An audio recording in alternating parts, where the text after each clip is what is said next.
Hey, what is up guys? Welcome back to the channel and welcome back to Gran Turismo 7. And as promised, I am finally bringing you my video on the high speed ring event that came with update 1.36. Now, originally the whole footage that I got for this got entirely corrupted. It was supposed to come out, I believe, like 2 days ago, but I had to kind of switch around my plans, so I've had to reshoot the entire thing again. So I do apologize for it being a little bit later than I originally planned. Now, I kind of just want to touch on this event because I feel like Polyphony has missed a massive opportunity in possibly one of the best post-launch events that they've ever actually put in this game. So let's speak about it. This event takes place at the high speed ring. It's a legendary Gran Turismo track, one that, okay, it's had different iterations, but in its current form, it's been that way for what seems like forever.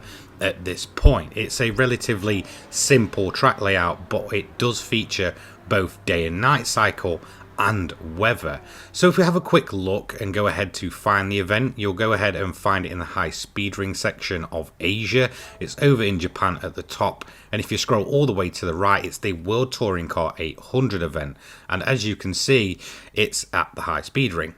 If you have a look into the sort of information of it, there's really not much to see. It's got the typical 6 times fuel, 4 times tyre wear, 800 pp limit, BOP's off, garage cars are allowed, there's shortcut penalties and all that. There's no real talk of weather, so on the surface, it doesn't look like a very special event at all. However, when you dive a bit deeper into it, and if you've run it a few times like I personally have now at this point, you'll realise there's a lot to this one. Now, why do I like the 800 events? Because a lot of cars can be made eligible for this event, and it's some of the more powerful cars within GT7 that we get to use. But there is a massive problem with that, this event should I say, and it's the maximum reward. If we have a look there at the bottom, 160,000 credits for an event that'll take you anywhere from 20 minutes to, let's say, 25 minutes. It's really not good enough. It's almost as long as the likes of Sardinia, but pays out a pitiful 240,000 credits with a clean race bonus, and it makes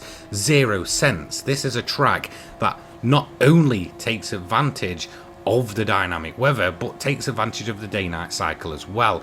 And if there was any other more nitpicky criticisms I could give this event, it would actually be the fact that I'd actually want it to be longer. 30 laps would have been absolutely fine for this event and could have really took advantage of the day-night cycle.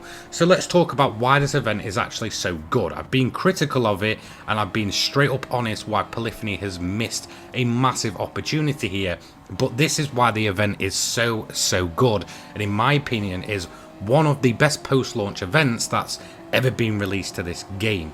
You know, apart from the obvious of the likes of Sardinia, Le Mans, Spa and such, and maybe even the Road Atlanta one, which was very good with the Group 1, and definitely an event that deserved a higher reward in terms of its payout. They've kind of done the exact same thing here.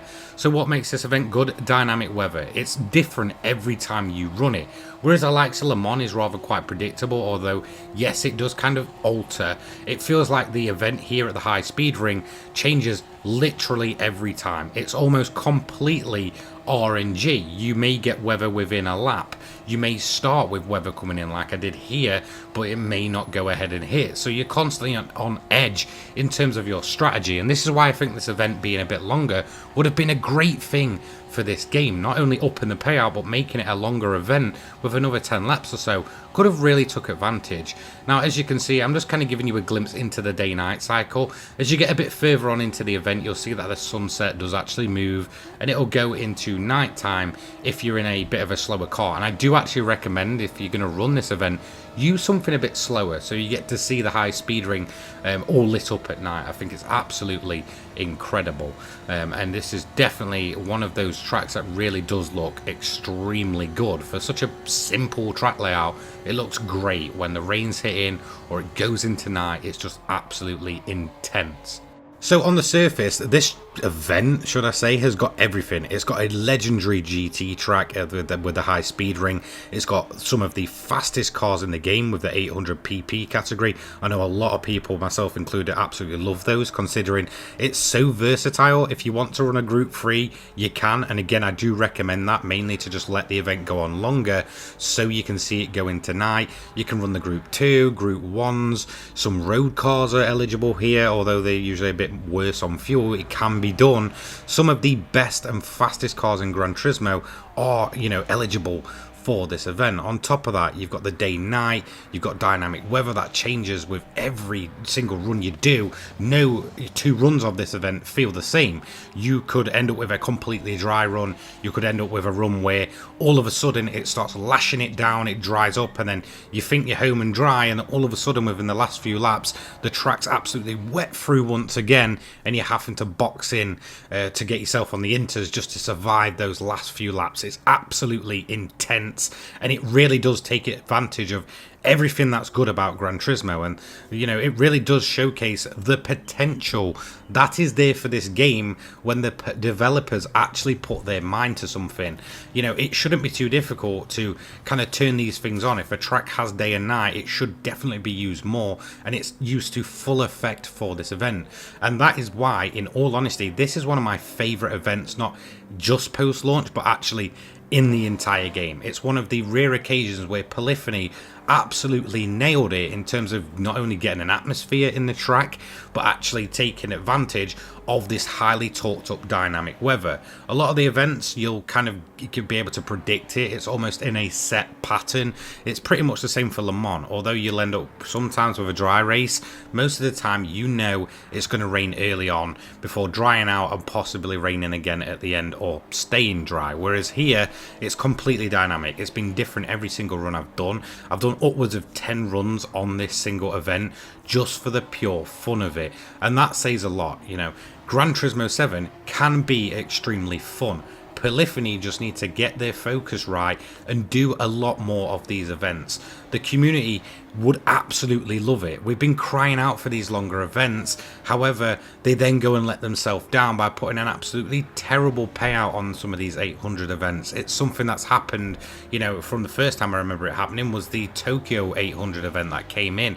And whilst, yes, it was a bit shorter, around about 20 minutes, compared to the likes of Sardinia's on average 24 to 26 minutes or so, you know, overall the payout was just terrible. And it means that there is some good events coming to the game that get completely missed, and this needs to stop. If they want to get the opportunity to get fans back into this game, make more of these events, up the payouts, and take advantage of some of these extremely good events. If I had to list another one as well that I'd actually say is another missed opportunity, and it's been that way ever since the event came in, is the Road Atlanta 30 minutes. Again, it was a possible opportunity for them to kind of up the payout in line with the other 30-minute Le Mans event, maybe a little bit less considering there's no weather there, but you've got the day into night, you've got the real kind of petit Le Mans feel that actually happens at Road Atlanta, and they're great events, and so is a high speed ring. But Polyphony really need to begin to focus on getting those payouts, getting the economy right, and honestly, if they keep doing these kind of events, people will probably come flooding back.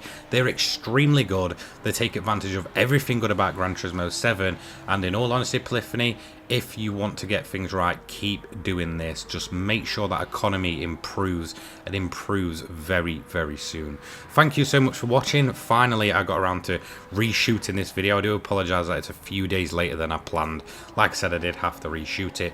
Thank you for joining me. Let me know what you think of this event. I know there's been a couple of you guys sort of saying, where's the high speed ring event? Well, it's here, and I've spoken about it, and I honestly absolutely love this event. There's no denying that. It's just a shame that Polyphony don't want to seem to give the same love to these actual really good and fun events by actually just making the economy balanced and in line as it should be. So let me know what you think. I'll see you in the next one. Take care, guys. Peace.